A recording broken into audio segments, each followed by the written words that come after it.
आपने मुख से भगवान का नाम गाया, आपने बहुत अच्छी तरह से सेवा करी है सभी की, तो सेवा का फल तुम संसार के कंकड़ पत्थर से मत लेना मेरी माता।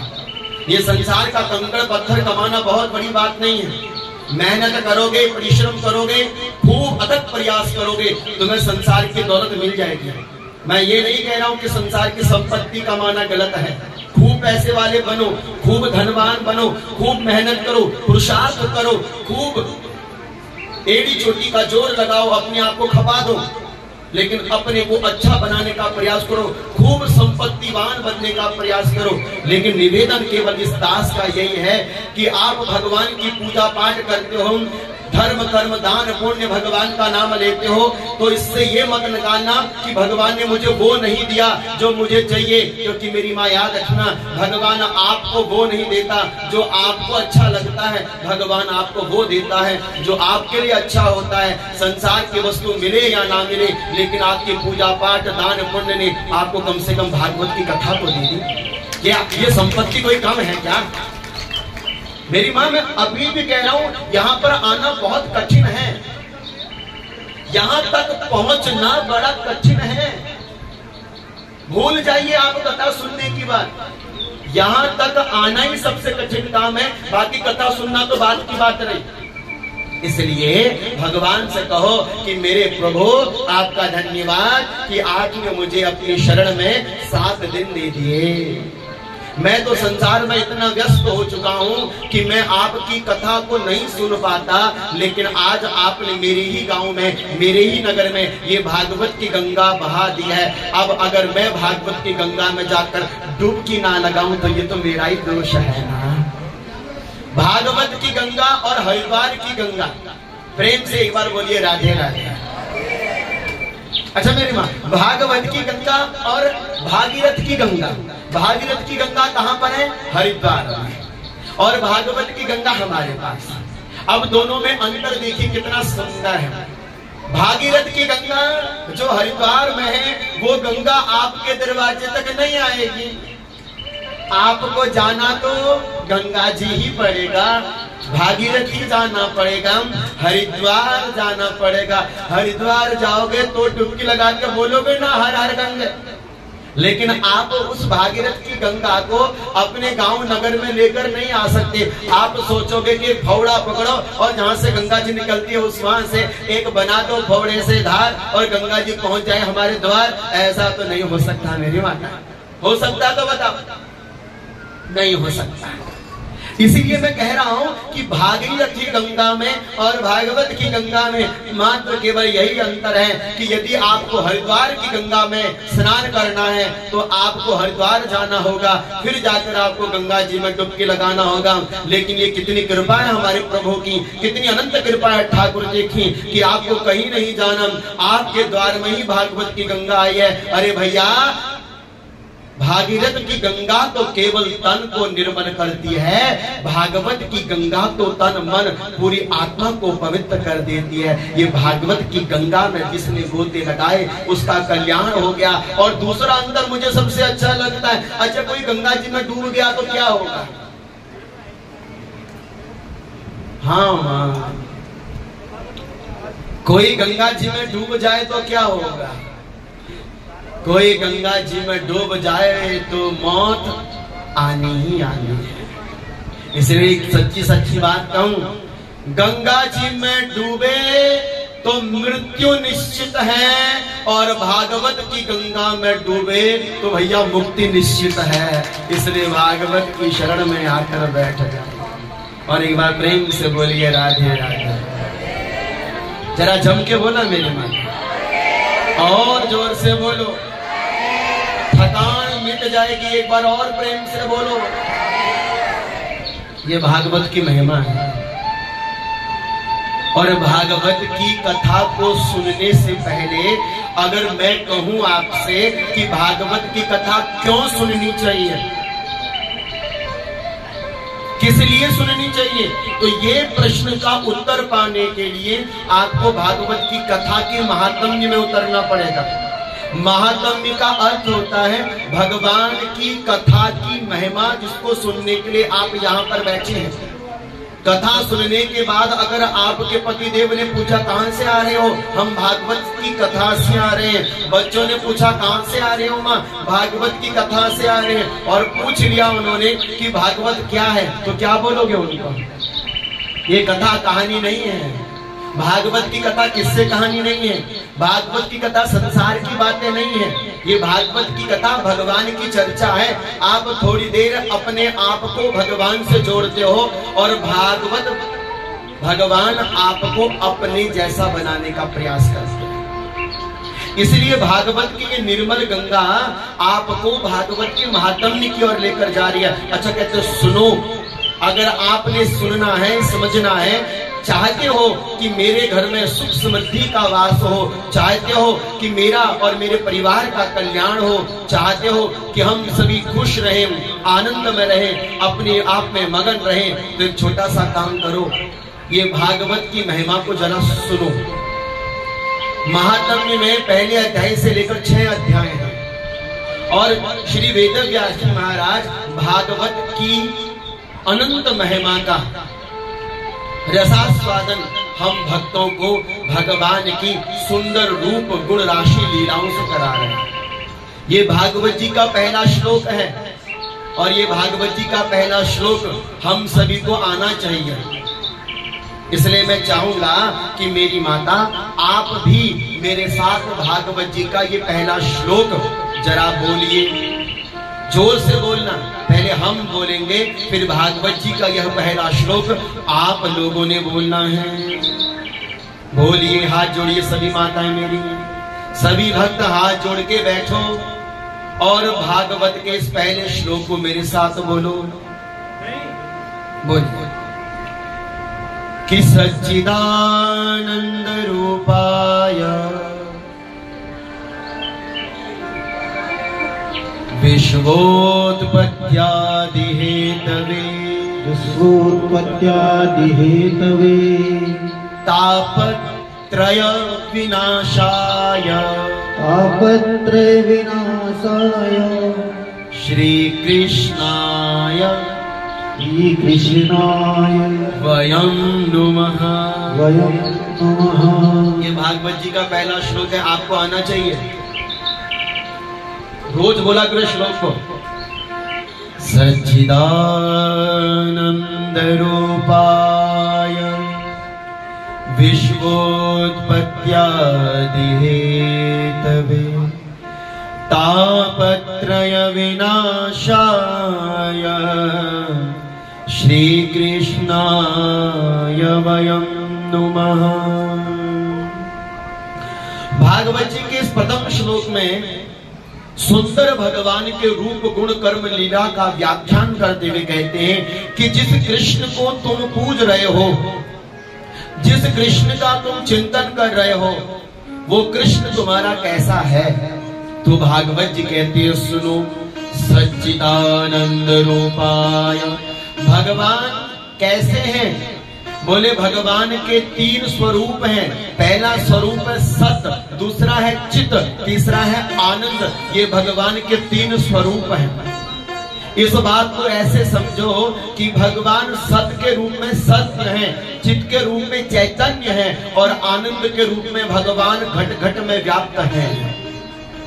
ये सारा संसार भगवान का है और हम सब भगवान के हैं। इस बात को मान लेना ये सत्य है।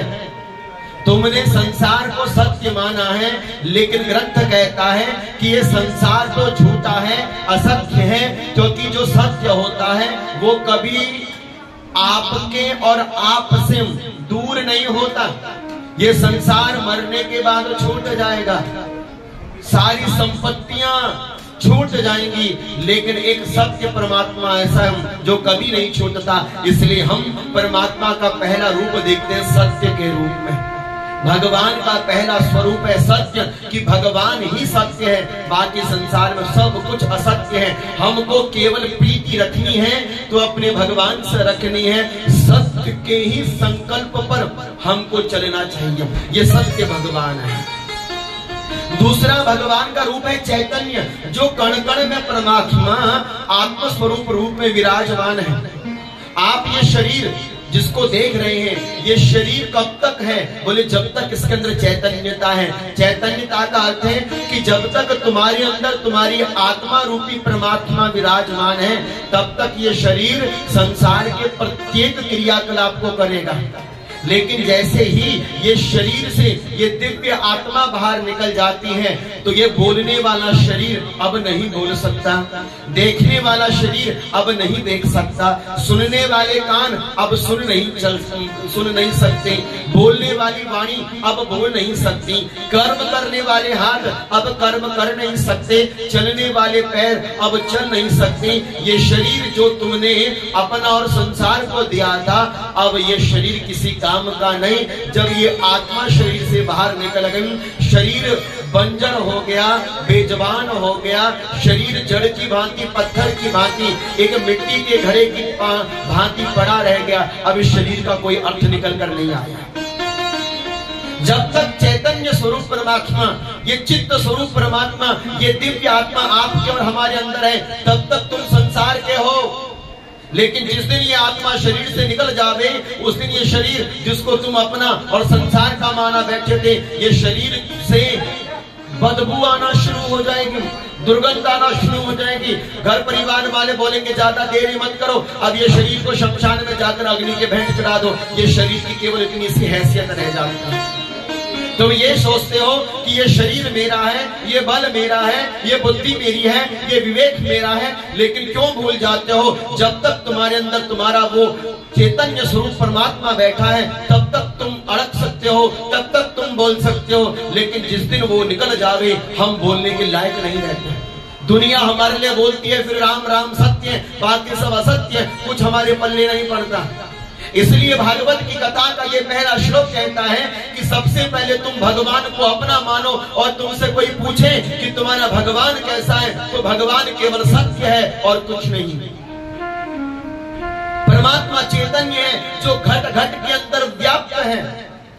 एको एको ही भूतात्मा भूते भूते व्यवस्थिता एकदा बहुता चैव दृश्यते जलचंद्रवत्। वही भगवान सब जगह व्याप्त है। जड़ चेतन जग जीवमय सकल राममय जान। ये जब तक परमात्मा तुम्हारे अंदर है, तुम शरीर से संसार का सारा काम कर सकते हो। लेकिन जिस दिन वो शरीर से निकल गया, ये शरीर जड़ की तरह, आपने पत्थर देखा है, जहां डाल दो पत्थर वहां पड़ा रहता है। शरीर की हालत भी ऐसी हो जाती है। इसलिए परमात्मा जब तक तुम्हारे अंदर है, तब तक तुम हो। तुम्हारा अस्तित्व तब तक है जब तक वो परमात्मा तुम्हारे अंदर बैठा है। अहंकार क्यों, अभिमान क्यों? किस चीज का अभिमान लेकर हम लोग संसार में भटक रहे हैं? अपनी कौन सी ऐसी सत्ता है, कौन सी ऐसी ताकत है जिसको हम कहते कि हमारा अपना है? जब ये शरीर भी अपना खुद का नहीं है, तो संसार की वस्तु के प्रति इतना अहंतम भाव नहीं दिखाना चाहिए। इसलिए भागवत कहती है कि भगवान को मान लो कि भगवान सत्य है, ये भी मान लो कि भगवान घट घट में व्याप्त है, और ये भी मान लो कि वही भगवान आनंद देने वाला है। और हमारी और आपकी संसार में जितने भी लोग हैं, भले किसी भी धर्म के क्यों ना हो, ये बात खुली बोल रहे हैं हम। इस संसार में कोई भी हो, किसी भी धर्म का क्यों ना हो, प्रत्येक व्यक्ति का केवल एक ही आधार है कि मुझे संसार में आनंद प्राप्त करना। प्रेम से बोलो राधे राधे। क्या प्राप्त करना है मेरी माता? आनंद। हम आनंद की खोज में बैठे हुए लोग हैं, लेकिन दुर्भाग्य देखिए मेरी माता, आनंद को प्राप्त करने के लिए संसार के दरवाजे खटखटा रहे हो। अरे आनंद दे दो, आनंद दे दो, आनंद दे दो। ये आनंद कोई 1-2 किलो में थोड़ी ना मिलता है जो आप जाएंगे और बाजार से आपको मिल जाएगा। ये आनंद आपको कहीं और से मिलने वाला नहीं है। संसार में जो तुम ढूंढते हो वो सुख है। थोड़ा सा आपको समझा दो, शायद समझ में आ जाए आपको। मैं चाहता हूं कि बात इतनी अच्छी तरह से समझाऊं कि आपको पता चले कि मैं भागवत सुन रही हूं। आप जिसको संसार में आनंद समझ रहे हो, वो आनंद नहीं है मेरी मां, सुख है। गाड़ी खरीद लिया आपने, वो आनंद नहीं है, वो सुख है। घर बन गया आपका, आनंद नहीं, वो सुख है। आपने अच्छा खाना खाया, वो सुख है, वो आनंद नहीं है। आंखें अच्छे कपड़े पहन लिए, वो सुख है, वो आनंद नहीं है। सुख और आनंद में अंतर होता है। आनंद और सुख में ये अंतर है कि जो बार बार बदलता रहे उसे सुख कहते हैं। अच्छा एक बात बताऊं, आज आपने कोई स्वादिष्ट सब्जी खाई जो आपको अच्छी लगी, मान लीजिए कि आपको पनीर बहुत अच्छा लगता है, माँ आज पनीर की सब्जी बना दीजिए। ठीक है बेटा, क्यों बनानी है? बोले माँ मुझे पनीर की सब्जी बहुत अच्छी लगती है। ठीक है, माता ने बड़ी प्यार से पनीर की सब्जी बनाई, बच्चे के सामने परोस दी। अब कल माँ ने फिर सोचा, ओहो मेरे बेटे को तो पनीर बहुत अच्छा लगता है, दूसरे दिन भी पनीर बना दिया, तीसरे दिन भी पनीर बना दिया, चौथे दिन भी पनीर बना दिया। बच्चा कहेगा माँ कितना पनीर खिलाओगी, रोजी पनीर खिलाती रहोगी क्या? अरे बेटा तेरे को पनीर अच्छा लगता है ना? हाँ माँ एक ही दिन के लिए अच्छा लगता है, रोज रोज अच्छा नहीं लगता। अच्छा देखो सुख बदल गया। आज जिसमें तुम सुख ढूंढ रहे हो वो कल बदल सकता है। जब आप नए नए घर में जाते हो आप लोग तो है कितना अच्छा है, कितना सुख मिल रहा है, लेकिन धीरे धीरे धीरे वो घर से ऊब जाते हो, पड़ोसी के बहकावे में आ जाते हो। हम तो 5 मरला की कोठी में रहते हो, तुम 1.5 मरला में रहते हो। अच्छा आपका सुख का आधार बदल गया। अब क्या चाहिए? बोले अब 1.5 मरला नहीं चाहिए, अब 5 मरले का मकान चाहिए महाराज, उसमें सुख मिलेगा। मेरी माता है, अच्छा पति देव से बोले अरे सुनो बगल की पड़ोसन ना गले के लिए हार लेकर आई, अच्छा है मेरे पास जो हार है उसको बदलवा के वो दूसरा वाला हार लेके आओ। अच्छा ठीक है, पति देव भी बहुत अच्छी निकले आपके, लेकर आ गए, आपको अच्छा लगा, 2 दिन का सुख था, लेकिन तीसरे दिन से ऊब गए। जो चीज निरंतर बदल रही है वो सुख है। समझ गए मेरी बात? जो आपको आज अच्छी लगी कल बदल गई वो सुख की कोठी है। लेकिन आनंद का अर्थ ये नहीं है, आनंद का अर्थ ये नहीं है कि आज आपने पाया और कल आपको बोरियत हो गई। नहीं मेरी माँ, सुख में उतार चढ़ाव आता है, सुख वस्तु के अनुसार बदलता है, सुख मानसिक प्रवृत्तियों के अनुसार बदलता है। आपके मन ने उसको सुख मान लिया तो वो सुख है, आपके मन ने उसको दुख मान लिया तो वो दुख है। आपको जो वस्तु अच्छी लगती है वो वस्तु किसी दूसरे को अच्छी नहीं लगती होगी, उसके लिए वो दुख है। और जो वस्तु उसको अच्छी लगती है आपको अच्छी नहीं लगती, वो आपके लिए दुख है।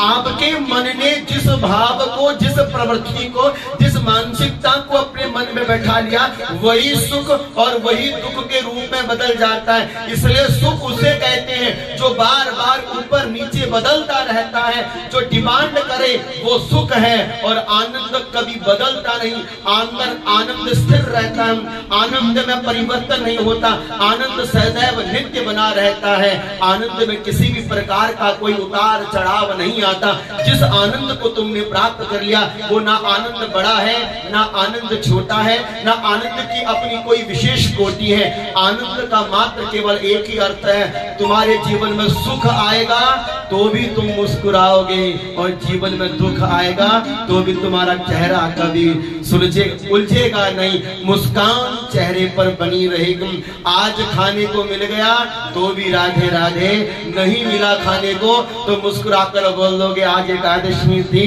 मिल गया अगर गाड़ी का सुख कहेंगे राधे राधे आनंद आ गया, और नहीं मिला गाड़ी का सुख तो भी आनंद आ गया। जीवन में बहुत ज्यादा है तो भी कोई बहुत बड़ी सुखता नहीं, बहुत बड़ा उछाल नहीं।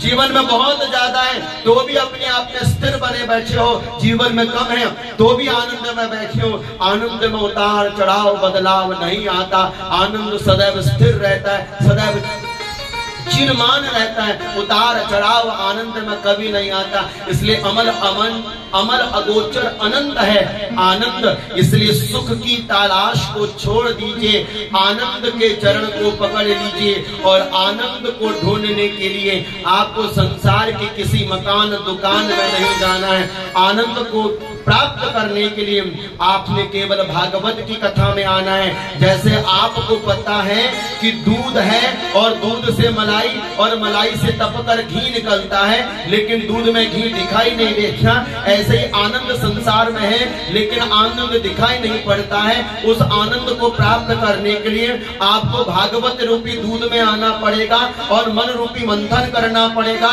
और अपने आप को 7 दिन तक तपाना पड़ेगा। जब 7 दिन तक अपने आप को तपा लोगे तो आनंद अपने आप ही आपके जीवन में प्रकट होगा। इसलिए भगवान को कहते हैं आनंद।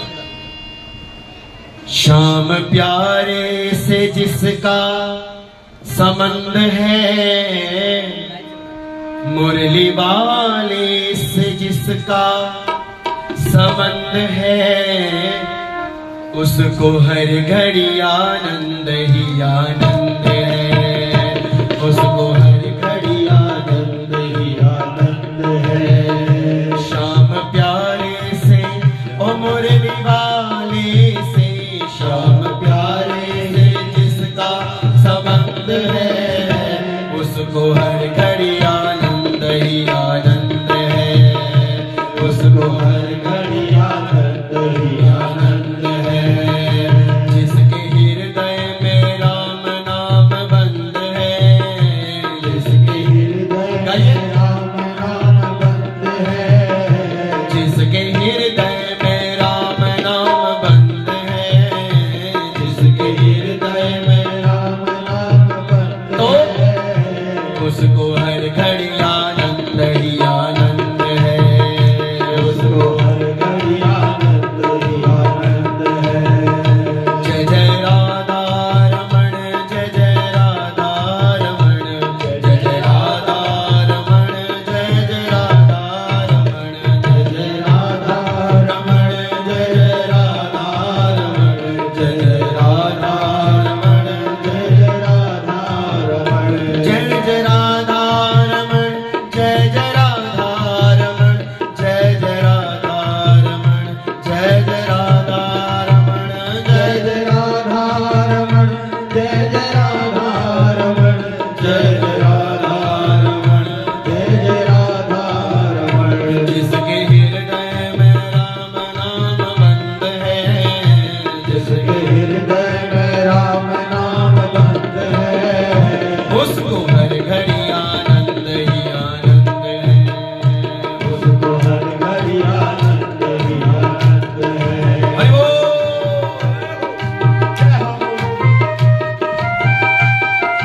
जय श्री राधे।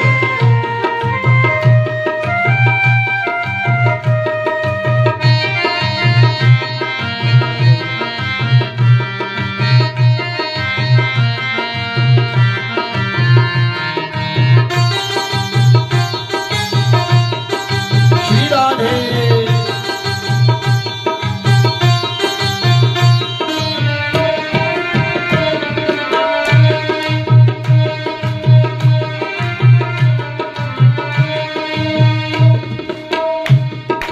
आनंद यदि चाहिए तो इस बात पर ध्यान दीजिए जो भजन में कहा, निंदा चुगली ना जिसको सुहाए, बुरी संगत की रंगत न भाए, निंदा चुगली ना जिसको सुहाए,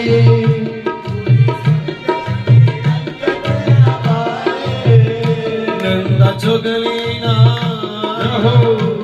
देखो मेरे मां कितनी बड़ी बात है, किसी की बुराई नहीं करनी, किसी का अपयश अपने सिर पर नहीं लेना। वो अपना काम कर रहा है, अपना काम करें, हम अपना काम कर रहे हैं, हम अपना काम करें। तुम्हारे किसी को गाली देने से उसका सम्मान नहीं बढ़ जाता, आपका किसी को सम्मान देने से उसका पद छोटा नहीं हो जाता। सब अपनी अपनी जगह जी रहे हैं, क्योंकि सब अपने अपने कर्मों की कार है, इसलिए किसी के बारे में गलत सोचकर क्यों अपना बुरा करते हो। निंदा चुगली ना जिसको सुहाए, बुरी रंगत की संगत न भाए, निंदा चुगली ना जिसको सुहाए, बुरी रंगत की संगत न भाए।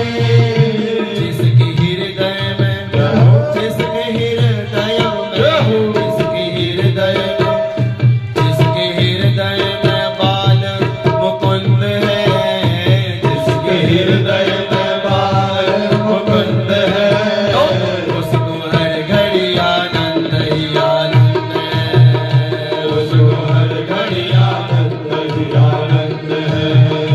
जिसके हृदय में राम नाम बंद है, जिसके हृदय में राम नाम बंद है, वो जिसके हृदय में राम नाम बंद है, जिसके हृदय में राम नाम बंद है, उसको